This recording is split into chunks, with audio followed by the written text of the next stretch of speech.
नमस्कार, मैं हूं मृत्युंजय कुमार झा। आप देख रहे हैं देश का नंबर 1 बिजनेस चैनल बाजार। अगले हफ्ते में आपका स्वागत है। इस खास शो में हम आपको बताएंगे आज मार्केट में किस तरह का एक्शन रहा है और अगले हफ्ते बाजार की चाल क्या हो सकती है और खास करके सोमवार को मार्केट में आपके लिए कहां पर कमाई के मौके बनेंगे। तो आज हमारे साथ इस खास शो में है जी बिजनेस के मैनेजिंग एडिटर अनिल सिंघवी।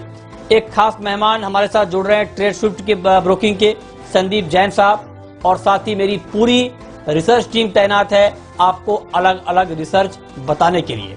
कुशल से हम जानेंगे आज का बाजार का एक्शन कैसा रहा है, साथ ही पीवीआर और आइनॉक्स के लिए क्या दिक्कतें हैं। संदीप से जानेंगे निफ्टी पर एक खास रिसर्च, नतीजों पर भी हमारा फोकस लगातार बना है और बना रहेगा आगे भी। सिप्ला के कैसे रहे नतीजे ये बताएंगे आशीष, और पूजा से जानेंगे M&M फाइनेंस और L&T फाइनेंस के नतीजे। लेकिन सबसे पहले आपको बताते हैं कि आज पूरे दिन मार्केट में किस तरह का कारोबार हुआ है। तो कोरोना की चिंताओं के चलते आज बाजार में कमजोरी तो दिखी, लेकिन आखिरी घंटे में बाजार ने अच्छी रिकवरी भी दिखाई और फाइनली निफ्टी महज 5 अंकों की मामूली गिरावट के साथ 9,150 के करीब बंद हुआ। सेंसेक्स में 25 अंकों की कमजोरी देखी गई। हालांकि बैंकिंग शेयरों में सबसे ज्यादा गिरावट रही और निफ्टी बैंक में 230 अंकों की गिरावट आज देखने को मिली है।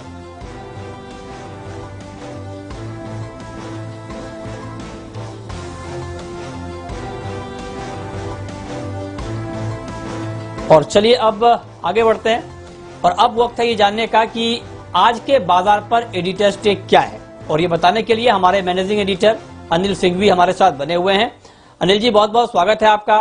आज के सत्र को आप किस तरह से देख रहे हैं? अच्छे ग्लोबल संकेतों के बावजूद भी आज घरेलू बाजार में तेजी टिक नहीं पाई, क्या वजह है इसकी? हफ्ते के आखिरी दिन भारतीय बाजारों के आज की कमजोरी थोड़ी सी परेशान करने वाली और समझ में न आने वाली थी। क्यों? क्योंकि देखिए, कल देर रात अमेरिकी बाजारों में शानदार तेजी रही। 450 अंक डाउ ऊपर बंद हुआ, निचले स्तरों से तो 600 अंक सुधर गया। लेकिन उसके बावजूद और सुबह से डाउ फ्यूचर्स अच्छे ही ट्रेड कर रहे थे, कोई खास खराब थे नहीं, फ्लैट थोड़े ऊपर। बाकी एशियाई बाजारों की शुरुआत ठीक हुई। यूरोप अच्छा ट्रेड कर रहा था। डाउ फ्यूचर्स 50 से 100 पॉइंट ऊपर आज फिर ट्रेड कर रहे हैं। तो ग्लोबल संकेत कहीं कोई खराब नहीं थे। और साथ ही अमेरिकी राष्ट्रपति ट्रंप की तरफ से एक प्रेस कॉन्फ्रेंस होने वाली दवा को लेकर, तो ये सारे संकेत वहां से ठीक ही आ रहे थे। लेकिन उसके बावजूद भारतीय बाजार कमजोर हुए, और वो भी तब जबकि वित्त मंत्री की हर रोज प्रेस कॉन्फ्रेंस हो रही है। लेकिन उसके बावजूद अगर भारतीय बाजार कमजोर है तो उसके पीछे 2 बड़ी वजह है।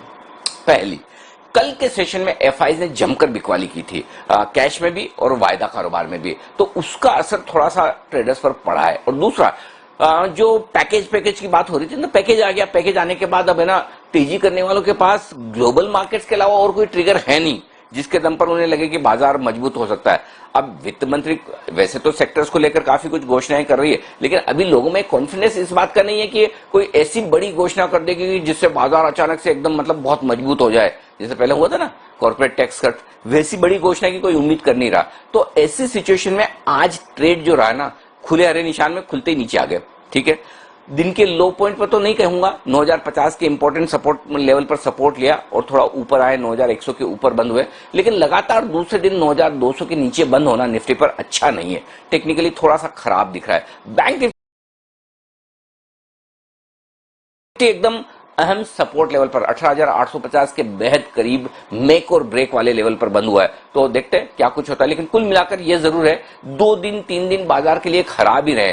पैकेज के ऐलान होने के बाद बाजार तेजी को बरकरार नहीं रख पाए और हफ्ते के आखिरी दिन ट्रेडर्स नर्वस ज्यादा नजर आए।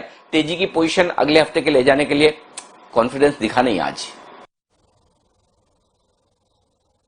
ओके, तो 2-3 दिनों से बाजार खराब है और पैकेज के ऐलान के बाद भी बाजार को जो एक सपोर्ट मिलने की उम्मीद जताई गई थी वो मिल नहीं पा रहा है। ठीक है, आगे बढ़ते हैं। अब सवाल यह है कि आज ऐसी कौन कौन सी खबरें रही और उन खबरों के दम पर कौन कौन से ऐसे सेक्टर रहे जहां पर हमने एक्शन का माहौल बनता हुआ देखा है। ये बताने के लिए हमारे सहयोगी कुशल गुप्ता हमारे साथ जुड़े हैं। कुशल, बताइए। जी, तो कल की भारी गिरावट के बाद आज बाजार जो है संभलते हुए नजर आए, जिसमें गेनिंग साइड पर अगर आप देखें तो निफ्टी में मेटल स्पेस से वेदांता टॉप गेनर था, साथ ही भारतीय एयरटेल बीपीसीएल भी आज हरे निशान में बंद होते हुए दिखे। पर लूजिंग साइड पे देखें तो एम&एम, जी एंटरटेनमेंट, एक्सिस बैंक में आज दबाव देखने को मिला। साथ ही अगर आप सेक्टर स्पेसिफिक देखेंगे तो वहां पर मेटल काउंटर्स जो थे वो आज सबसे ज्यादा मजबूती बनाते हुए नजर आए। इनफैक्ट 1.5 से 2% इनका इंडेक्स उछलता हुआ दिखा था, जिसमें सेल, वेदांता जैसे शेयर शामिल थे। इनफैक्ट निफ्टी में भी काफी अच्छा प्रदर्शन दिखाया इन्होंने।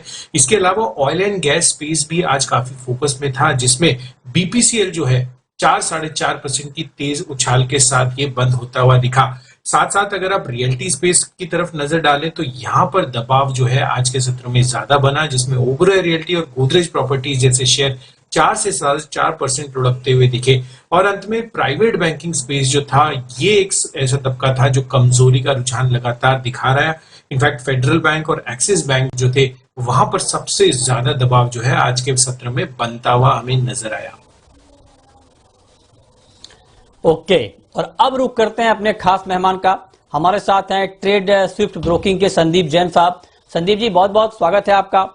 ऐसे माहौल में जब हम बाजार में इस तरह की हलचल देख पा रहे हैं, तो ऐसे माहौल में बाजार पर आपका रिएक्शन क्या है, और खास करके जब मंडे को मार्केट ओपन होगा तो मंडे को कहां पर ट्रेड करना ठीक रहेगा इंट्राडे के लिहाज से?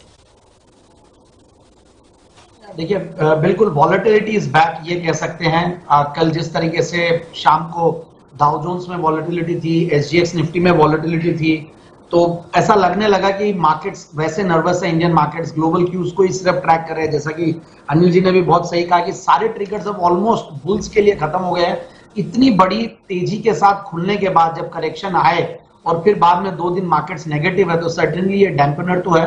और इंडिया में भी देखिए कोरोना के नंबर्स है, उस पर पूरी नजरें बनी हुई है, तो वहां पे भी नर्वसनेस है। किस तरीके से अब नया लॉकडाउन के नॉर्म्स आते हैं, उस पर पूरी नजरें बनी हुई है। एफआईआईज सेलर्स है। इनफैक्ट एफआईआईज ने जिस दिन बड़ा अनाउंसमेंट था मोदी जी का, उस दिन भी बड़े सेलर्स थे और बाद में भी वो लोग सेलर्स हैं। तो मुझे ऐसा लगता है, और फिर साथ में अभी जो ये हो रहा है गोल्ड और सिल्वर, अभी शाम को देखिए गोल्ड और सिल्वर नए हाईस छू रहे हैं गोल्ड, तो मुझे लगता है कि कहीं ना कहीं देखिए सेफ्टी की तरफ एक रुझान बढ़ रहा है और रिस्की एसेट से सेफ्टी की तरफ मार्केट्स के पैसे जा रहे हैं। तो मेरे हिसाब से कॉशियस तो सर्टेनली रहना चाहिए, बट अगेन मैं यही कहूंगा कि सेक्टर स्पेसिफिक और एक्सट्रीमली स्टॉक स्पेसिफिक अपॉर्चुनिटीज अभी भी है मार्केट में, तो मैं इसीलिए वही अपॉर्चुनिटीज लाने की कोशिश किया हूं। और मुझे ऐसा लगता है केईसी इंटरनेशनल एक अच्छा पिक है इंट्राडे के लिहाज से, एक हाई बीटा नेम है। पिछली बार भी मैंने 1-2 हफ्ते पहले ये स्टॉक इंट्राडे के पिक पे दिया था और टारगेट अचीव हुआ था। तो 199 के लगभग है, 210-215 का टारगेट, 195 का स्टॉप लॉस। और पोजिशनल पिक के तौर पे मैंने एक सेफ स्टॉक लाया हूं जहां पे डाउनसाइड रिस्क बहुत कम है, और सिगरेट्स की एक स्टैंडअलोन कंपनी है। जनरली आईटीसी और दूसरी कंपनियों में कुछ ना कुछ और दूसरे बिजनेसेस आते हैं, बट वीएसटी इंडस्ट्रीज जो कि आईटीसी की सिस्टर कंसर्न है, वजीर सुल्तान टोबैको फुल फॉर्म अगर बोले, 2900 के लगभग है। पहले भी बहुत बार रेकमेंड किया मैंने। 3020, 3050 का एक टारगेट और 2850 का स्टॉप लॉस। तो रिस्क रिवॉर्ड रेशियो भी अच्छा है, सेक्टर भी अच्छा है, तो मेरे हिसाब से पोजिशनल पिक के तौर पर ये एक अच्छा पैसा बना के दे सकते हैं। ओके, तो इंट्राडे में और पोजिशनली आपको कहां पर ट्रेड करना है ये आपको संदीप जी ने बताया। आगे बढ़ते हैं, और सिप्ला ने चौथी तिमाही के नतीजे जारी किए हैं। कैसे रहे हैं नतीजे, मुनाफा कितना रहा है, आय कितनी रही है, बाकी नंबर्स कैसे रहे हैं, ये डिटेल इंफॉर्मेशन के साथ हमारे सहयोगी आशीष चतुर्वेदी हमारे साथ जुड़े हैं। आशीष, बताइए। मृत्युंजय, कंपनी ने जो नतीजे दर्ज किए हैं वो अनुमान से कमजोरी देखने को मिल रहा है। अगर आप मुनाफे का आंकड़ा देखें तो आपको यहाँ पर भारी गिरावट देखने को मिलेगी। पिछले साल के मुकाबले 33% कंपनी का मुनाफा घटा है, 367 करोड़ से घटकर केवल 246 करोड़ और 377 करोड़ के आसपास का अनुमान लगाया जा रहा था। यानी पिछले साल के मुकाबले अगर आप देखें, अनुमान के मुकाबले देखें, गिरावट देखने को मिली है। ऑपरेशनल चैलेंजेस थे, कंपनी ने बताया अपने इन्वेस्टर प्रेजेंटेशन में कि लॉजिस्टिक्स को लेकर काफी ज्यादा इश्यूज थे तिमाही के दौरान, इसका असर देखने को मिला। और मार्जिन्स में आप देखिए कि करीब 22% थे पिछले साल, वो उससे घटकर करीब 14.5% रह गए और 18% के आसपास का अनुमान लगाया जा रहा था। इनका जो कामकाजी मुनाफा है इसमें भी 34% की गिरावट देखने को मिली है पिछले साल के मुकाबले। हम अनुमान लगा रहे थे कि 722 करोड़ का एबिटा होगा, जिसके मुकाबले केवल 633 करोड़ का इन्होंने जो एबिटा है यानी कामकाजी मुनाफा है वो दर्ज किया है। हालांकि आय में अगर आप देखें तो बिल्कुल सपाटी प्रदर्शन देखने को मिला है। आय कंपनी की केवल पिछले साल के मुकाबले 1% ही गिरी है और कंपनी ने इन्वेस्टर प्रेजेंटेशन में यह भी बताया कि भारतीय बाजार में जैसा अनुमान लगाया जा रहा था कि तिमाही के दौरान डबल डिजिट ग्रोथ देखने को मिली, बिल्कुल वैसा ही देखने को मिला, यानी भारतीय बाजार में प्रदर्शन अनुमान के मुताबिक ही देखने को मिला। लेकिन यूएस के मार्केट में अगर आप देखें तो ऐसा अनुमान लगाया जा रहा था कि 20% की गिरावट देखने को मिलेगी, उसके मुकाबले 25% घटी है बिक्री वहां पर। तो ये थोड़ा सा चिंता का विषय है। साथ ही अगर आप साउथ अफ्रीका या दूसरे इमर्जिंग मार्केट्स में देखें तो वहां पर हम देख रहे हैं कि लगातार जो बिक्री है वहां पर दबाव देखने को मिला। कुल मिलाकर अगर देखा जाएगा तो जो नतीजे कंपनी ने दर्ज किए हैं वो आय के फ्रंट पर तो थोड़े बहुत ठीक ठाक है, लेकिन बाकी के ऑपरेशनल पैरामीटर्स पर देखें या फिर आप बॉटम लाइन में देखें, मार्जिन के हिसाब से देखें तो अनुमान से कमजोर ही नतीजे दर्ज किए हैं सिप्ला ने। ओके, ठीक है, तो ये नतीजे हैं। अब संदीप जी, मेरा आपसे सवाल ये होगा कि अभी आशीष ने बताया कि आय के लिहाज से देखा जाए तो नतीजे ठीक हैं, लेकिन बाकी फ्रंट पे अगर देखा जाए तो ये अनुमान से कमजोर है। तो अब इन आंकड़ों को देखने के बाद इस पर क्या राय होगी आपकी? क्या इसमें ट्रेड लिया जाना चाहिए? मेरे हिसाब से तो देखिए, दूसरे फार्मा विकल्प बहुत सारे स्टॉक्स अपने चैनल पे इसी शो में बताए भी गए हैं और फार्मा स्टॉक्स में मुझे अभी भी लगता है कि अगर लीडिंग फार्मा नेम्स में देखें तो औरोबिंदो फार्मा वैल्यूएशन कंफर्ट देता है, बहुत बड़ा मूव नीचे से दे चुका है, बट बहुत सारे इश्यूज थे जो कि इनका एक इनसाइडर ट्रेडिंग का ऊपर भी इनके ऊपर एक आरोप लगाया हुआ था, वो भी क्लैरिटी आ गई है। तो मुझे लगता है कि जिन्होंने सिप्ला में इन्वेस्ट कर रखा है वो अब होल्ड करने की मैं राय नहीं दूंगा, कहीं ना कहीं प्रॉफिट बुकिंग करें, क्योंकि जो मार्जिन गिरे हैं और pharma as a sector was not an affected sector, और उस क्वार्टर में अगर खराब रिजल्ट्स आते हैं तो मुझे लगता है मार्केट एक थम्स डाउन देगा। एक बहुत बड़ा मूव ऑलरेडी नीचे से दे चुका है तो वो कंफर्ट भी नहीं आता है। तो मेरे हिसाब से एग्जिट करना चाहिए, प्रॉफिट बुकिंग करनी चाहिए और नीचे के लेवल से बाद में अपॉर्चुनिटी देखेंगे आने वाले क्वार्टर्स में अगर रिजल्ट बेहतर हो। But overall pharma as a sector मुझे लगता है एक बार थोड़ा सा प्रेशर जरूर में रहेगा और वो एक अपॉर्चुनिटी की वापस से घुसने की। तो बाय ऑन डिप्स की रणनीति पूरे फार्मा सेक्टर पे है और स्टॉक स्पेसिफिकली अगर बड़े स्टॉक्स में बात करें तो औरोबिंदो फार्मा के लिए स्विच कर जाए तो ज्यादा बेहतर होगा। ओके, ठीक है, चलिए आगे बढ़ते हैं। और एमएनएम फाइनेंस के चौथी तिमाही के नतीजे आए हैं, कैसे रहे नतीजे? ये डिटेल जानकारी के साथ पूजा हमारे साथ जुड़ चुकी हैं। पूजा, बताइए कैसे रहे नतीजे एमएनएम फाइनेंस के? जी, एमएनएम फाइनेंस के नतीजे मृत्युंजय अनुमान से कमजोर ही दिखाई दिए हैं। कंसो आधार पर अगर बात करेंगे आय 8% बढ़ी है, लेकिन मुनाफे में 66% की गिरावट इस बार दर्ज हुई है। और स्टैंडर्ड लोन नंबर्स भी अगर देखें तो ब्याज से आय में मामूली 3% की बढ़त, और हम जो अनुमान कर रहे थे उससे काफी कम नंबर्स यहाँ पर देखे गए हैं। और मुनाफे में करीब 62% की गिरावट दर्ज हुई है। पिछले साल हमने देखा था कि प्रोविजन राइट बैक हुआ था करीब 114 करोड़ का, उसके सामने इस बार कंपनी को करीब 674 करोड़ की प्रोविजनिंग करनी पड़ी, जिसमें कि जो कोविड-19 है उसके सामने करीब 574 करोड़ की इस बार प्रोविजनिंग कंपनी को करनी पड़ी, जिसकी हम उम्मीद भी कर रहे थे। और सीवी सेगमेंट में इसके काफी ज्यादा दबाव देखने को मिला है। तो अनुमान से कमजोर नंबर्स है एमएनएम फाइनेंस के। अच्छा, तो आप कह रही है कि एमएनएम फाइनेंस के अनुमान से कमजोर नंबर रहे हैं। एल&टी फाइनेंस ने भी चौथी तिमाही के नतीजे जारी किए हैं, इसके नंबर कैसे रहे पूजा? जी, यहाँ पर भी नंबर्स वीक ही दिखाई दे रहे हैं। जो कुल आय है वहां पर 1.5% की गिरावट दर्ज हुई है। मुनाफा घटा है 30% से, और हम हल्की बढ़त की यहाँ पर उम्मीद कर रहे थे, लेकिन ऐसा कुछ नहीं हुआ। और ग्रॉस एनपीए हम उम्मीद कर रहे थे 2.6% का आंकड़ा, उसके सामने 5.9% की ग्रॉस एनपीए की फिगर्स आए। तो काफी बड़ा यहाँ पे बढ़त, यहाँ पे बहुत ज्यादा बढ़त देखी गई है ग्रॉस एनपीए, और इस बार कंपनी को प्रोविजनिंग भी काफी ज्यादा करनी पड़ी है। तो दिक्कत ही एल&टी फाइनेंस की बुक में भी देखना होगा कि कॉमेंट्स क्या निकल कर आते हैं मैनेजमेंट की तरफ से। ओके, संदीप जी, दोनों जो नतीजे हैं एमएनएम फाइनेंस के और एल&टी फाइनेंस के, पूजा ने बताया कि अनुमान के मुकाबले कमजोर रहे हैं, तो इस पर अब आपका नजरिया क्या है? देखिए, मैं बैंक्स और एनबीएफसीज पे क्लियरली मैं बहुत बेरिश हूं। मुझे इतनी इजीली चीजें ठीक होती भी नहीं लग रही है। कितनी अनाउंसमेंट्स आए, बहुत सारे फाइनेंस सेक्टर को लेकर कल भी अनाउंसमेंट्स आए थे, बट कोई भी चीज एक्साइट नहीं कर रही है। एक्साइट तभी होगा मार्केट जब चीजें ठीक होगी और रिकवरी आएगी और ईएमआईज का कलेक्शन कैसे आता है, और मुझे लगता है कि एल&टी फाइनेंस का रिजल्ट और जो क्रॉस एनपीएस बढ़े हैं, इसको मार्केट थम्स डाउन ऑलरेडी दे चुका और काफी उम्मीद लगाई रखे थे कि रिजल्ट्स अच्छे नहीं आएंगे, और बहुत बड़ा करेक्शन ऑलरेडी आ चुका और एमएनएम फाइनेंस में भी वैसा ही है। तो मेरी राय यही रहेगी कि इन कंपनियों में दो एक ही चीज अच्छी है, वो है पेडिग्री। दोनों बहुत अच्छी पेडिग्री की कंपनीज है, बट मुझे अगर इस सेक्टर में जाना ही है तो मैंने एचडीएफसी लिमिटेड, वो एक कंपनी है जिसके थ्रू मैं इस पूरे सेक्टर को प्ले करना चाहूंगा, और एचडीएफसी बैंक और आईसीआईसीआई बैंक थोड़ा बहुत। तो बाकी overall I am not bullish on the sector and I will be very very cautious in the near term. कम से कम 3 से 6 महीने के बाद में मेरा व्यू बनाऊंगा दूसरा। ओके, ठीक है, आगे बढ़ते हैं।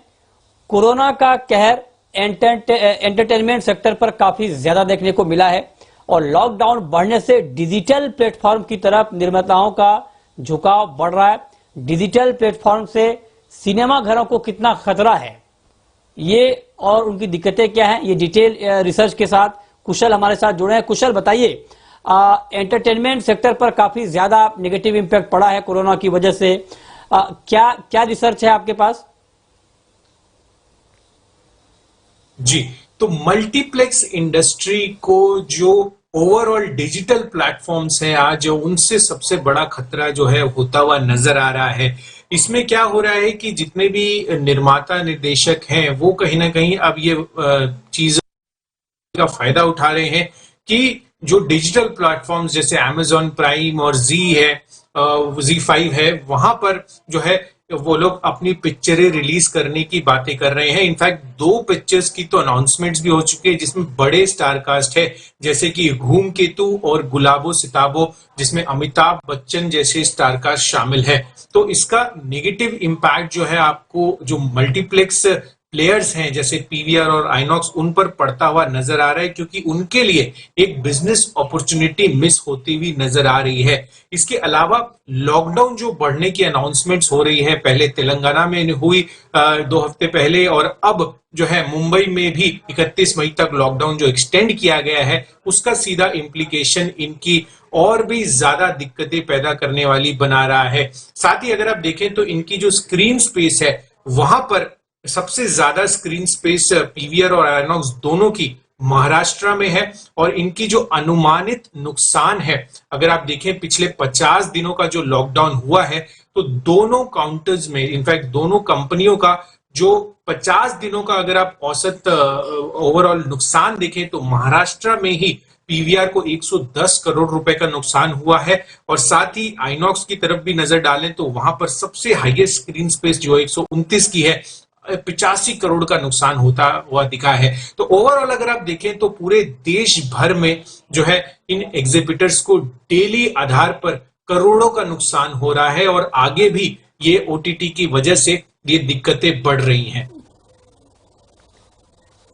ओके, तो ये डिटेल रिसर्च की क्या खतरा है, जिस तरह से नुकसान हुआ है कोरोना की वजह से एंटरटेनमेंट सेक्टर को, उसको लेकर रिसर्च अभी आपने देखा। लेकिन अब वक्त है एक ब्रेक का, और ब्रेक के बाद आपको बताएंगे कि अगले हफ्ते बाजार की चाल क्या हो सकती है, और साथ ही अगले हफ्ते खास करके मंडे को आपको ऑप्शन के जरिए कहां पर ट्रेड के मौके मिलेंगे, ये हम आपको बताएंगे ब्रेक के बाद। आप देखते रहिए जी बिजनेस।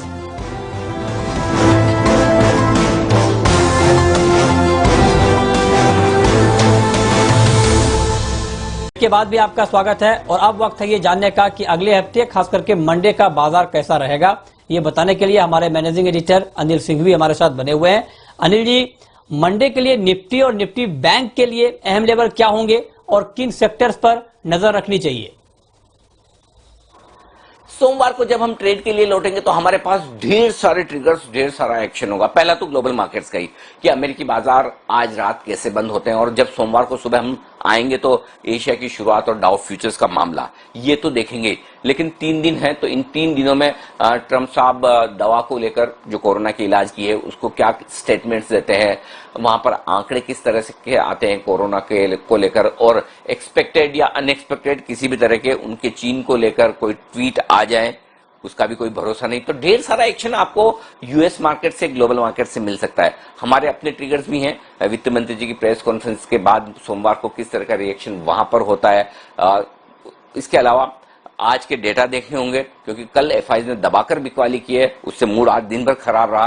तो आज के सेशन में भी क्या आंकड़े उतने ही खराब दिखते हैं। मॉनसून की प्रोग्रेस भी अब एक और नया ट्रिगर बनने जा रही है, जो आने की तैयारी में है अब केरल के तट पर, अंडमान के तट पर। तो बहुत सारे ट्रिगर्स हैं तो और बहुत सारी खबरें हैं, और उसके चलते सोमवार को बड़ा एक्शन रहने वाला है। इस बीच 2 दिन तक हम लगातार 9200 के नीचे बंद हुए हैं, तो ये थोड़ा सा टेंशन वाली बात है।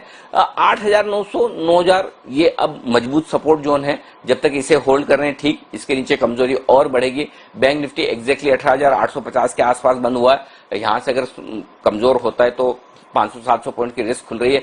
सिंपल पॉइंट एक ही है, बाजार 2 तरीके से दिख रहा है। पहला, बैंक्स और फाइनेंशियल्स, यहां पर कोई खास ताकत दिख नहीं रही है।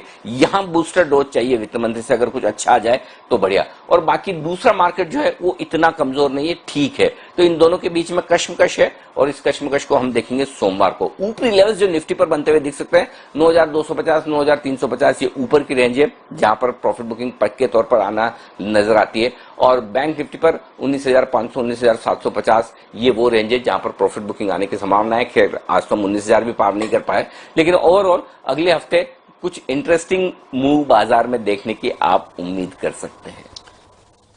बहुत शुक्रिया अनिल जी आपका सोमवार की ये रणनीति बताने के लिए। अब संदीप जी, मेरा आपसे सवाल होगा बिल्कुल संक्षेप में कि लॉन्ग टर्म के इन्वेस्टर को कहां पर निवेश करना चाहिए? बिल्कुल, पहले भी मैंने ये स्टॉक दिया हुआ है, अमृतांजन हेल्थ केयर। सबसे बढ़िया बात है, दिया था और उसके 4 या 5 ट्रेडिंग सेशंस में टारगेट अचीव हो गए थे, फिर नीचे आ गया, और जहां दिया था उन्हीं लेवल्स 330-40 के लेवल्स थे, अभी 360 है। तो मुझे बहुत अच्छा लगता है ये स्टॉक, और कोई भी फंडामेंटल्स में चेंज नहीं है, बल्कि एक बहुत ही बेहतरीन कंपनी, 1893 से कंपनी कार्यरत है। और सबसे बढ़िया बात है, कंपनी के कुछ प्रोडक्ट डाइवर्सिफिकेशन भी किए हैं। कंपनी पहले एक नॉर्मल पुरानी सी एक जो बाम की एक ब्रांड होती थी, वो एक परसेप्शन है लोगों का, बट अब ये इन्होंने एबीपीआरओ मतलब जो रोल ऑन है वो लगाए हैं। सैनिटरी नैपकिन की एक ब्रांड है, कॉम्फी बोल के उन्होंने लॉन्च किया हुआ है। फ्रूटनिक बोल के एक फ्रूट जूस है, वो लॉन्च किया हुआ है। तो मुझे लगता है कि जिस तरीके के रिटर्न ऑन कैपिटल एम्प्लॉयड करीब 26, रिटर्न ऑन इक्विटी करीब 18%, ग्रोथ भी करीब 10-12% की लगभग देती है कंपनी, तो मुझे लगता है 6 से 9 महीने की अवधि में आराम से 420 का टारगेट। सबसे बढ़िया बात है, एफएमसीजी, फार्मा और ओटीसी तीनों का एक बहुत बढ़िया मिश्रण है ये कंपनी, तो डाउनसाइड रिस्क नहीं है, रिस्क रिवॉर्ड रेशियो बढ़िया है, और सेक्टर भी बहुत बढ़िया है, इसलिए बिल्कुल स्टॉक निवेश करेंगे। ठीक है, और अब वक्त है ये जानने का कि सोमवार को आपको ऑप्शन के जरिए कहां पर कमाई के मौके मिलेंगे।